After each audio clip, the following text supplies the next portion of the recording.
Good morning class. आज हम आपके सिक्स में लेसन 2 के बारे में डिस्कस करेंगे। लेसन का टॉपिक है स्टेट गवर्नमेंट। स्टेट गवर्नमेंट जो है, इसमें सबसे पहले स्टेट लेजिस्लेचर। जैसा कि हम जानते हैं, इंडिया एक यूनियन ऑफ स्टेट्स हैं। इसमें इसका मतलब है, इसमें एक सेंट्रल और यूनियन गवर्नमेंट है और साथ में बहुत सारी स्टेट गवर्नमेंट्स हैं। और आज जो है इंडिया में 28 इंडियन यूनियन में 28 स्टेट्स हैं और हर स्टेट में एक लेजिस्लेचर है।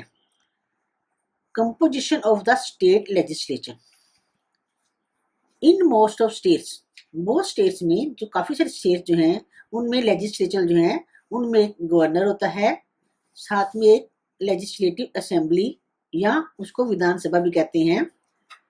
इसका मतलब होता है कि हर स्टेट में this means that these states have unicameral legislature, मतलब एक लेजिस्लेचर वहाँ पे होती है। In few states there are 2 houses, कई स्टेट्स में 2 हाउसेज होते हैं लेजिस्लेचर। उनके नाम क्या है? लेजिस्लेटिव असेंबली, एक लेजिस्लेटिव असेंबली होती है और एक लेजिस्लेटिव काउंसिल जिसको विधान परिषद भी कहते हैं। और जहाँ पे 2 हाउसेज होते हैं तो उस लेजिस्लेचर को क्या बोलते हैं? बाइकैमरल। और जहाँ पे एक लेजिस्लेटिव असेंबली होती है उसको क्या बोलते हैं? यूनिकैमरल। और यहाँ पे 2 लेजिस्लेटर्स होते हैं उनको हम क्या बोलते हैं? बाइकैमरल। इंडिया में 5 स्टेट्स ऐसी हैं जिसमें बाइकैमरल लेजिस्लेचर है। लेजिस्लेटिव असेंबली जो है उसको हम लोअर हाउस के नाम से भी जान सकते हैं। लेजिस्लेटिव काउंसिल जो है उसको हम अपर हाउस कहते हैं। जैसे लोकसभा को जिस तरह जो है यूनियन लेवल पे लोकसभा पावरफुल है, उसी तरह स्टेट्स में जो है लेजिस्लेटिव असेंबली जो है वो पावरफुल है। अब पहले हम लेजिस्लेटिव असेंबली को विधानसभा भी कहते हैं और लेजिस्लेटिव काउंसिल जो है उसको हम क्या बोलते हैं? विधान परिषद कहते हैं। तो हम पहले लेजिस्लेटिव असेंबली और विधानसभा इसके बारे में डिस्कस करते हैं। हर स्टेट में लेजिस्लेटिव असेंबली होती है और it represents the people of states. इसमें उस स्टेट के सारे लोग आ जाते हैं, वो सारे लोग जो 18 ईयर्स से अबव होते हैं। The members of the Vidhan Sabha are directly elected by the people on the basis of universal adult franchise.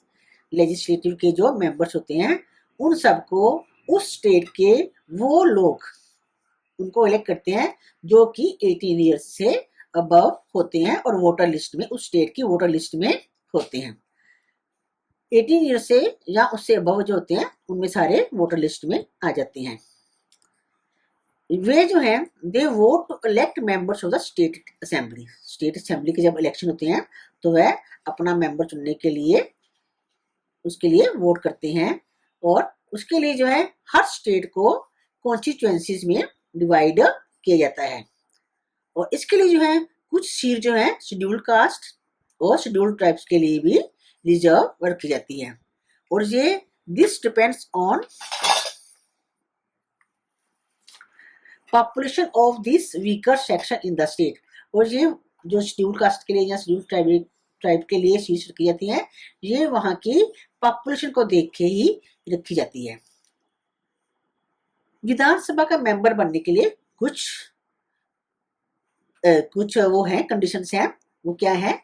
सबसे पहले जो है जो मेंबर बनेगा विधानसभा का, he should be a citizen of India, उसे इंडिया का नागरिक होना चाहिए। Have attend the age of 25 years, उसकी एज जो है 25 से उससे ज्यादा हो, कम नहीं होनी चाहिए। His her name must be in voter list, उसका नाम जो है वोटर लिस्ट में भी होना चाहिए। Must not hold any office of profit, i.e. Should not be government servant, कि उसके पास कोई भी गवर्नमेंट जॉब नहीं होनी चाहिए, यानी कि उसको गवर्नमेंट की तरफ से कोई भी फायदे वाली जॉब जो है उसके पास नहीं होनी चाहिए। अब विधानसभा के मेंबर जो है कितने होने चाहिए? विधानसभा में जो है 500 से ज्यादा मेंबर नहीं होने चाहिए और 60 से कम मेंबर नहीं होनी चाहिए। लेकिन कई बार क्या होता है, जहाँ की जो स्टेट छोटी होती हैं तो वहाँ के उसके अकॉर्डिंग भी मेंबर रख सकते हैं। जैसे जो गोवा है वहाँ पे ओनली 40 मेंबर्स हैं, और उत्तर प्रदेश जो है, ये बड़ी स्टेट्स हैं, वहाँ के मेंबर ज़्यादा हो सकते हैं।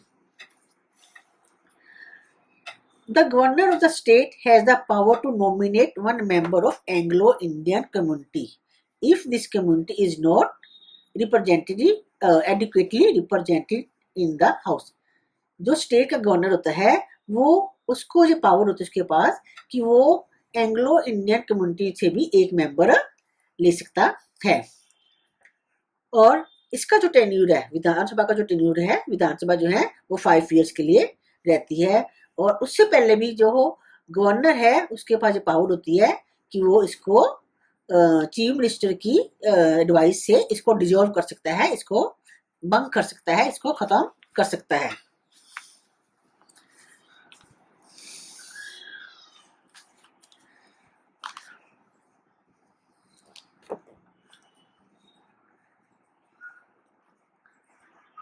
और अगर कोई कॉन्स्टिट्यूशनल इमरजेंसी होती है तो भी ये प्रेसिडेंट की एडवाइस से जो है प्रेसिडेंट जो है इसको 356 आर्टिकल के अंदर जो है इसको डिजोल्व कर सकता है। उसके बाद आ गया स्टेट एग्जीक्यूटिव। एग्जीक्यूटिव जो है, इसमें जो है स्टेट एग्जीक्यूटिव में गवर्नर, काउंसिल ऑफ मिनिस्टर और चीफ मिनिस्टर इसमें होते हैं। सबसे पहले गवर्नर के बारे में डिस्कस करेंगे हम। गवर्नर जो है ये एग्जीक्यूटिव का एग्जीक्यूटिव हेड माना जाता है, और गवर्नर हर स्टेट में एक गवर्नर होता है। लेकिन कई बार क्या होता है, but it is possible to appoint the same person, कि उसी पर्सन को 2 या ज्यादा सीट्स के लिए, स्टेट्स के लिए भी उसको गवर्नर अपॉइंट कर सकते हैं। अब गवर्नर बनने के लिए क्या टर्म्स ऑफ ऑफिस या क्वालिफिकेशंस क्या है? गवर्नर को अपॉइंट कौन करता है? President. Governor is appointed by the president. और ये कितने समय के लिए? 5 year, for a time of 5 year. The governor is appointed by the president for a term of 5 years. उससे पहले भी ये अपने ऑफिस को रेजिग्नेशन देके, प्रेसिडेंट को रिजाइन देके अपनी सीट को छोड़ सकता है, या फिर प्रेसिडेंट जो है वो इनको इसकी टर्म से पहले इनको रिमूव भी कर सकते हैं। अब गवर्नर बनने के लिए जो क्वालिफिकेशंस हैं, he must be a citizen of India, उसे भी इंडिया का सिटीजन होना चाहिए, और इसकी एज जो है 35 ईयर्स कंप्लीट होनी चाहिए, और इसी जो है स्टेट लेजिस्लेटिव या पार्लियामेंट का मेंबर होना चाहिए। Must not hold any office of profit, और इसको भी किसी भी गवर्नमेंट जॉब में या कोई भी प्रॉफिट वाली जॉब जो है वो नहीं होनी चाहिए। Powers and function. अब गवर्नर की पावर्स और फंक्शंस क्या हैं? गवर्नर जो है वो एग्जीक्यूटिव हेड होता है एग्जीक्यूटिव का। तो governor is the executive head of the state, और उसके पास सारी एग्जीक्यूटिव जो पावर्स होती हैं वो सारी उनके पास होती हैं। ही ऑल्सो अपॉइंट, ये जितने भी स्टेट के इंपॉर्टेंट ऑफिसर्स होते हैं, जिसमें चीफ मिनिस्टर हैं, मिनिस्टर्स हैं, एडवोकेट जनरल हैं, चेयरमैन हैं, इन सबको जो है अपॉइंट करने की पावर होती है। लेजिस्लेटिव पावर, गवर्नर के पास लेजिस्लेटिव पावर भी होती है। ये जो है, जो लेजिस्लेचर है उसको डिजोल्व भी कर सकता है। उसके बाद जब इलेक्शन होते हैं, इलेक्शन के बाद जो फर्स्ट सेशन होता है उसको ये एड्रेस भी कर सकते हैं। इसके बाद इसकी एक और पावर है, send message to the state legislator. जो भी पेंडिंग बिल होते हैं उनके रिगार्डिंग जो है ये स्टेट को मैसेज सेंड कर सकते हैं। और लेजिस्लेटिव काउंसिल जो है उनके 1/6 मेंबर जो है उनको अपॉइंट करने की पावर भी इनके पास होती है। और ये मैंने आपको पहले बताया कि एंग्लो इंडियन कम्युनिटी जो है उसमें से जो मेंबर होते हैं उनको भी ये अपॉइंट कर सकते हैं। स्टेट लेजिस्लेचर के जितने भी बिल होते हैं उनको मंजूरी देने की पावर भी इनके पास होती है। और कुछ बिल जो है, जैसे प्रेसिडेंट की मंजूरी के लिए, प्रेसिडेंट के कंसेंट के लिए जो है कुछ बिल्स को जो है ये रिजर्व करके अपने पास रखते हैं। नेक्स्ट है फाइनेंशियल पावर। गवर्नर जो है ये इस बात का इंश्योर कर लेते हैं कि जो एवरी ईयर का जो बिल स्टेट लेजिस्लेचर में हर साल का जो बिल है वो ठीक टाइम से किया जाए। और जितने भी मनी बिल होते हैं, जो मनी से रिगार्डिंग बिल होते हैं, वो सारे जो इंट्रोड्यूस किए जाते हैं वो गवर्नर की रिकमेंडेशन के साथ ही किए जाते हैं। और इसके अलावा कुछ कई बार जैसे है अनफोर्सीन एक्सपेंडिचर आ जाता है, उसके लिए जो है एडवांस में जो मनी देना होता है उसके लिए भी इनकी मंजूरी चाहिए होती है। फोर्थ पावर है जुडिशियल पावर। प्रेसिडेंट जब किसी की जो भी जजेस होते हैं हाई कोर्ट के या चीफ जस्टिस होते हैं, उनकी अपॉइंटमेंट करने के लिए गवर्नर से उनको कंसल्ट करना पड़ता है। इसके अलावा जो है जो हाई कोर्ट से नीचे जो है कोर्ट्स होती हैं, उनके जजेस को भी यही अपॉइंट करते हैं। जिस तरह like the president the governor है, प्रेसिडेंट की तरह गवर्नर के पास भी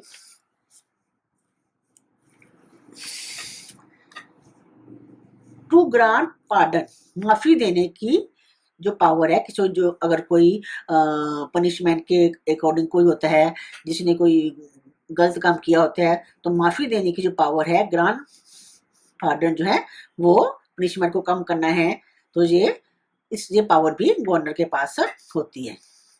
emergency power, the governor has the power to make a report to the president whenever he is satisfied that a situation has arisen in which government of the state cannot be carried on in accordance with the provisions of the constitution thereby। एक emergency power होती है governor के पास, जिसमें जैसे state में जब कोई भी गवर्नमेंट बनने के लिए लायक नहीं होती है या एलिजिबल नहीं होती है, तो प्रेसिडेंट रूल करने के लिए ये गवर्नर के प्रेसिडेंट के पास एक रिपोर्ट भेजते हैं कि प्रेसिडेंट रूल जो है वो किया जाए। नेक्स्ट इसका आ गया चीफ मिनिस्टर। चीफ मिनिस्टर जो है वो स्टेट काउंसिल ऑफ मिनिस्टर का हेड होते हैं, और इनकी पावर अथॉरिटी जो है जिस तरह प्राइम मिनिस्टर की होती है देश के, उन्हीं के सिमिलर इनकी पावर भी होती है। और चीफ मिनिस्टर की टर्म एंड अपॉइंटमेंट कैसे होती है? Chief minister is appointed by the governor of state. जो स्टेट के गवर्नर होते हैं वो चीफ मिनिस्टर की अपॉइंटमेंट करते हैं। और कैसे करते हैं? जो मेजोरिटी पार्टी के लीडर होते हैं, जो जनरल इलेक्शन होते हैं, इलेक्शन में जिनको मेजोरिटी मिलती है, उनको जो है चीफ मिनिस्टर अपॉइंट किया जाता है। अगर in case no party commands comfortable majority, अगर किसी पार्टी को जो है मेजोरिटी नहीं मिलती है, तो गवर्नर जो है क्रिटिकल पार्टीज को आप कहते हैं कि way to settle between themselves, कि आपस में सेटल कर लो कि कौन सी पार्टी को जो गवर्नमेंट बनेगी। अगर वो किसी एग्रीमेंट में पहुंच जाते हैं तो उनके लीडर को जो है चीफ मिनिस्टर बनाया जाता है। और अगर if the parties fail to reach an understanding, अगर उनमें फेल हो जाते हैं, कोई डिसीजन नहीं ले पाते हैं, तो गवर्नर जो है वो प्रेसिडेंट रूल के लिए जो है आगे बोलते हैं कि प्रेसिडेंट रूल किया जाए। अब चीफ मिनिस्टर जो है उनकी पावर्स और फंक्शन क्या है? चीफ मिनिस्टर की पावर, जैसे पहले भी बताया, the powers and functions of the chief minister are comparable with that of the prime minister, कि जैसे प्राइम मिनिस्टर की पावर्स होती हैं वैसी पावर जो है चीफ मिनिस्टर की स्टेट में होती हैं।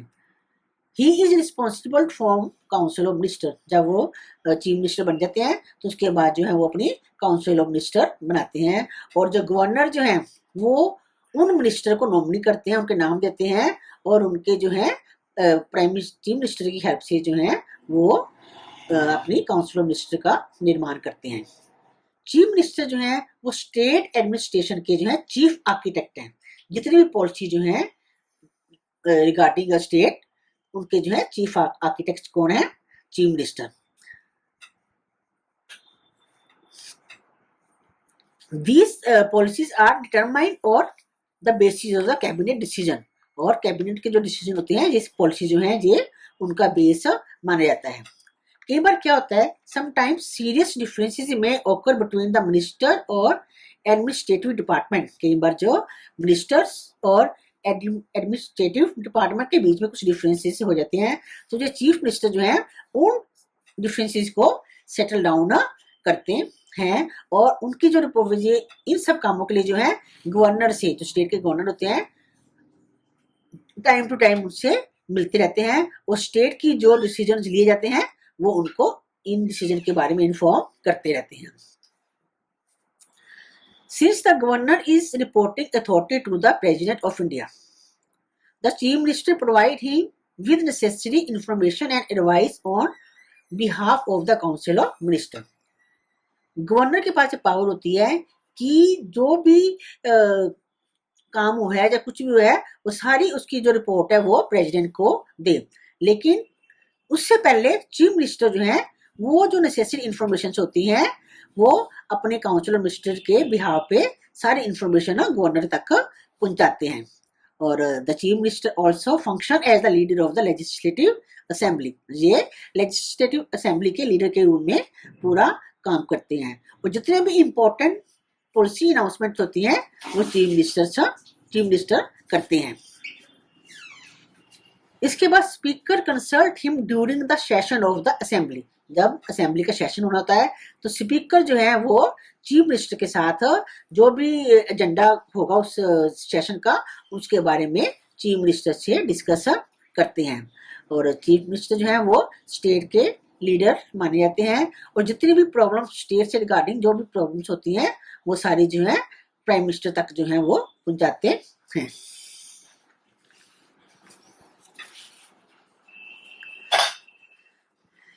चीफ मिनिस्टर जो है इनकी पोजीशन जो है बहुत ही अच्छी मानी जाती है। अगर इनकी अपनी पर्सनल क्वालिटीज या फिर लीडरशिप इनकी इतनी अच्छी बोल्ड लीडरशिप हो, कैपेबिलिटी हो इनकी अच्छी, तो इनके कारण जो है चीफ मिनिस्टर की पोजीशन जो है बहुत ही अच्छी मानी जाती है। इसके बाद आ गया काउंसिल ऑफ मिनिस्टर, जो चीफ मिनिस्टर जो है उसके बाद अपने मिनिस्टर्स होते हैं उनकी council of minister. The Council of Ministers, which has been provided by the Constitution to aid and assist the governor. Council of Ministers में कौन कौन होते हैं? गवर्नर आते हैं, चीफ मिनिस्टर आते हैं और बाकी और जो मिनिस्टर होते हैं वो सारे होते हैं। चीफ मिनिस्टर को, इसे आपको बताया पहले, चीफ मिनिस्टर को अपॉइंट कौन करते हैं? गवर्नर। और बाकी जो मेंबर्स होते हैं चीफ काउंसिल ऑफ मिनिस्टर के, उन मेंबर को भी चीफ मिनिस्टर जो है गवर्नर की एडवाइस पे उनको अपॉइंट करते हैं। कोई भी any person can be appointed, कोई भी जो है चीफ मिनिस्टर कोई भी पर्सन जो है वो मिनिस्टर के लिए अपॉइंट किया जा सकता है, लेकिन अगर उससे पहले वो 6 मंथ के अंदर जो है वो स्टेट लेजिस्लेटिव का मेंबर होना चाहिए। काउंसिल ऑफ मिनिस्टर बनने के लिए उनके फंक्शंस ऑफ काउंसिल, अब इन काउंसिल ऑफ मिनिस्टर के फंक्शंस क्या हैं? फर्स्ट फंक्शन है make policy decision for efficient and harmonious functioning, कि कम्युनिटी के डेवलपमेंट के लिए जो है अच्छी तरह से एफिशिएंटली जो है काम किया जाए। सेकंड फंक्शन है initiate and submit bills to assembly, assembly में बिल्स सबमिट किए जाएं। उसके बाद जो है make regulation, issue directives, take decision, regulation बनाए जाएं और डिसीजन लेने का भी फंक्शन इनका होता है। उसके बाद budget, consider the budget of the community, budget के बारे में कि कितना बजट बनेगा पूरे साल का, उसके बाद भी ये इसका काम है।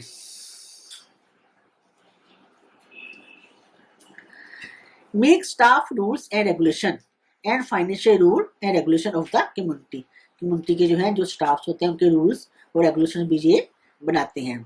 और जितनी भी progress report, annual progress report जो है वो भी ये प्रिपेयर करते हैं, एजेंडा प्रिपेयर करते हैं और उसको जो है जमा कराते हैं।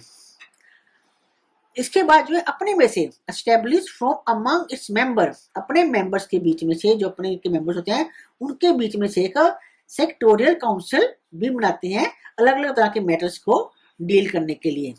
और एस्टेब्लिश द सेक्टोरियल कमेटी, और उसके बाद जो है सेक्टोरियल कमेटी भी बनाते हैं।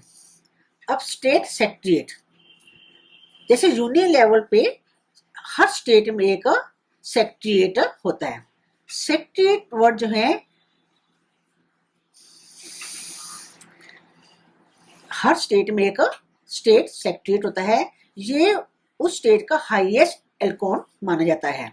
और सेक्रेटरीट वर्ड जो है ये सारे डिपार्टमेंट्स एक डिपार्टमेंट्स होते हैं जिसके हेड जो है वो मिनिस्टर होते हैं, और उनके जो एडमिनिस्ट्रेटिव हेड होते हैं वो सेक्रेटरीज होते हैं, जो इनका सारा काम जो है पूरी मशीनरी को, पूरे काम को जो है अच्छे तरह से करना होता है। और पूरा एडमिनिस्ट्रेटिव मशीनरी जो है, स्टेट की जितनी भी एडमिनिस्ट्रेटिव मशीनरी जो है वो अलग अलग तरह के डिपार्टमेंट्स में डिवाइड की जाती हैं। और जो मिनिस्टर्स होते हैं, ministers are the in charge of this department, और मिनिस्टर जो है जो डिपार्टमेंट्स होते हैं उनके इंचार्ज होते हैं, और वो जो भी काम करते हैं उनके लिए आंसरेबल किसको होते हैं, लेजिस्लेचर को। और उनके नीचे जो है below the ministers are posted in each department, हर डिपार्टमेंट में उन मिनिस्टर के नीचे कुछ सिविल सर्वेंट्स होते हैं जो कि जो मिनिस्टर्स होते हैं उनके ऑर्डर को कैरी करते हैं या उनको एडवाइस देते हैं, और उनकी जो है जो भी नेसेसरी इंफॉर्मेशन होती है उनको लेने में उनकी हेल्प करते हैं।